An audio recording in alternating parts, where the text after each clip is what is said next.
দেখো ডালের সাথে এটা ভালোভাবে হয়ে গেছে। এবার আমি লাউ আর আলু দিয়ে দেবো।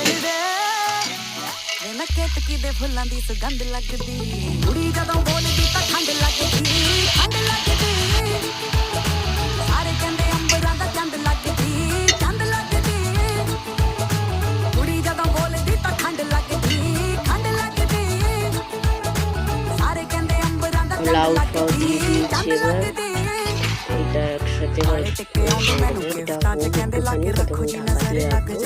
এটা একটু তারপরে একটু মশলা ফসলা সব দেবো। দেখো তোমরা কেমন বানাও আমি জানি না, কিন্তু আমি এইভাবে রান্না করি। কেমন ভালো লাগে জানি না, আমি যেভাবে রান্না করি আর এখন তো অসুবিধা আছে তো।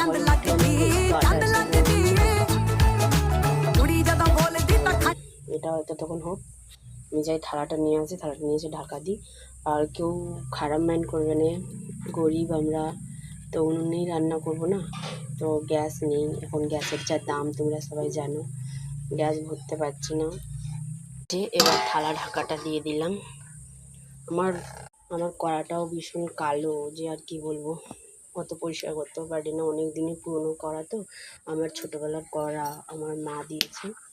তো আশা করি তোমাদেরকে ভিডিওগুলো ভালো লাগবে। আমি এরমই ছোটোখাটো করে ভিডিও বানাবো, কারণ কি অত ভালোভাবে আমি ভিডিও বানাতে পারি না। চেষ্টা করব ভালোভাবে ভিডিও বানিয়ে পোস্ট করার জন্য। আর এইটা দেখো আমার ফুটফুটে সন্তান, মানে আমার মেয়ে। আর 31 তারিখে আবার একটা হবে, তো এই জন্যই অসুবিধা হয় খুব ঘরের কাজ করতে। আর কি বলবো, আজকে একটু সকালের দিকে পেন উঠছিল, বলতে গেলে হালকা ব্যথা করছিল। তো আমার বর বলে দিয়ে গেল যে বেশি জোরে কিছু কষ্ট হলে তো আমাকে ফোন করিস, আমি চলে আসবো। আমার বর অনেক দূরে কাজে গেছে, তো আমার ঘরে কেউ নেই আশেপাশে। যে আমার শ্বশুর আছে, শ্বশুরও আশা করি না আসবে কী করে, তাই না?